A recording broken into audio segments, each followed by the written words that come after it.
नमस्कार, स्वागत आपका रेड न्यूज 24 पर। मैं हूं प्रिंस लांबा। हरियाणा प्रदेश के अंदर इन दिनों भाजपा पूरे तौर पर जोर शोर से बदलाव करने में लगी हुई है। बात की जाए सीएमओ की, जिसको लेकर पिछले कुछ दिन से बवाल भी मचा हुआ है, तो साथ ही अब नए मुख्यमंत्री नवनिर्वाचित सीएम नायब सैनी ने दूसरी बार मुख्यमंत्री बनते ही सीएमओ के अंदर भी बड़ा फेरबदल कर डाला है। यानी कि सीएमओ में अब तक जो सिस्टम मनोहर लाल खट्टर पूर्व मुख्यमंत्री ने सेट किया था, ठीक उसी तरीके से चल रहा था। लेकिन अब नए सीएम ने अपने हिसाब से अपने आपको मिली पावर के अनुसार काम करने के लिए पूरे सिस्टम को बदल डाला है। सीधे शब्दों में कहें तो जो पुराने अफसर वहां पर हावी नजर आ रहे थे, जिन पुराने अफसरों को वहां पर कमान मिली हुई थी, उन सबकी छुट्टी कर दी गई है, उनको बाहर का रास्ता नपवा दिया गया और उनके स्थान पर अब नायब सैनी ने अपनी टीम के अंदर नए अफसरों को, युवा चेहरों को, नए चेहरों को शामिल कर लिया है। हालांकि आपको बता दें कि जो पुरानी टीम थी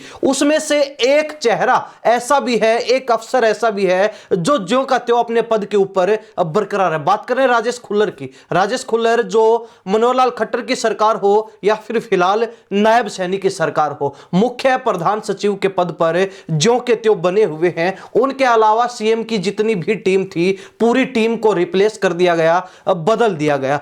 आपको बताते हैं कि वो कौन कौन से अफसर हैं जिनके स्थान पर नए चेहरों को, नए अफसरों को मौका दिया गया। सबसे पहले नाम आता है वी उमाशंकर, जिनके दिल्ली जाने के बाद अब उनके स्थान पर अरुण गुप्ता को कमान सौंप दी गई, यानी कि जिम्मेदारी दे दी गई है प्रधान सचिव पद की। प्रधान सचिव पद पर अब वी उमाशंकर की जगह मुख्यमंत्री की टीम में अरुण गुप्ता देखने को मिलेंगे। वहीं मनोहर लाल खट्टर की टीम के एक और अहम सदस्य, एक और मुख्य किरदार रहे अफसर अमित अग्रवाल के स्थान पर भी अब साकेत कुमार को अतिरिक्त प्रधान सचिव की जिम्मेवारी सौंप दी गई है। वैसे आपको बता दें कि खट्टर की एक और टीम की सदस्य रही मुख्य अफसर असीमा बराड़ के जगह भी अब यशपाल को जिम्मेवारी सौंप दी गई है। ये वो तीन अफसर हैं जिनको महत्वपूर्ण जिम्मेवारियां सीएमओ में मिली हुई थी, लेकिन अब नए मुख्यमंत्री ने अपने अनुसार काम करने के लिए अपनी पावर का इस्तेमाल करते हुए इन सब को हटाकर, इन सब को बाहर का रास्ता दिखाकर और इनकी जगह पर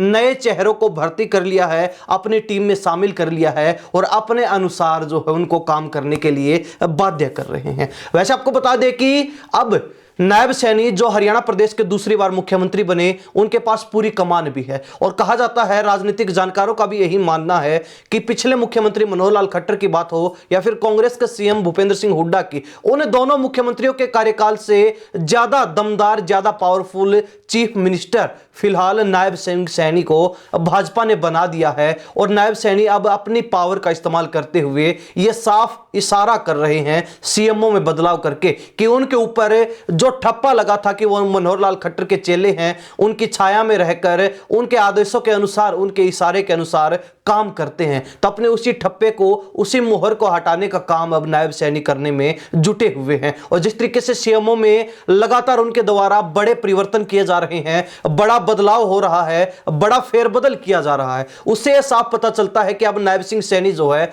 मनोहर लाल खट्टर का जो ठप्पा उनके ऊपर लगा है उसको हटाकर अपने आप को सर्वोपरि दिखाना चाहते हैं और अपने आप को यह सिद्ध करना चाहते हैं कि वो मनोहर लाल खट्टर से भी बेस्ट सीएम हो सकते हैं और उनसे भी बेहतरीन काम करके दिखा सकते हैं। हालांकि इससे पहले भी आपने देखा होगा, जब मुख्यमंत्री के द्वारा अपनी टीम तैयार की जा रही थी, सीधे तौर पर कहें तो कैबिनेट जब तैयार किया जा रहा था, वहां पर भी मनोहर लाल खट्टर के बजाय सैनी के द्वारा अपनी चॉइस के, अपनी पसंद के नेताओं को ही मंत्री बनवाया गया। उनमें ज्यादातर नेता ऐसे हैं जो नायब सैनी के साथ पिछली सरकार में मंत्री थे, उनके करीबी रहे और अब भी जो उनकी सरकार में महत्वपूर्ण पदों पर महत्वपूर्ण जिम्मेवारियां संभाल रहे हैं। और उसी की तर्ज पर अब नायब सैनी ने सीएमओ के अंदर भी अपने अनुसार, अपनी पसंद के अनुसार फेरबदल करके यह संकेत दे दिया है कि अब मनोहर लाल खट्टर की तरह ही नायब सैनी भी उनसे अलग होकर और एक जो चेले की छवि उनकी बना दी गई, उसको जो है साफ करने का काम करेंगे और अपने पावर का खुलकर इस्तेमाल करके सरकार को अपने अनुसार चलाएंगे। खैर, हरियाणा प्रदेश की जनता इस बारे में अपनी क्या राय रखती है? क्या वास्तव में ही गुरु को छोड़कर अब चेला उनसे आगे निकलने के प्रयास में जिस तरीके से जुटा हुआ है, कितना सफल रहेगा या फिर इनके ये प्रयास जो है सफल रहने वाले हैं? अपनी राय कमेंट के माध्यम से जरूर लिख दीजिए। इन्हीं सब बातों के साथ मैं प्रिंस लांबा, हरियाणा न्यूज 24। नमस्कार, जय हिंद।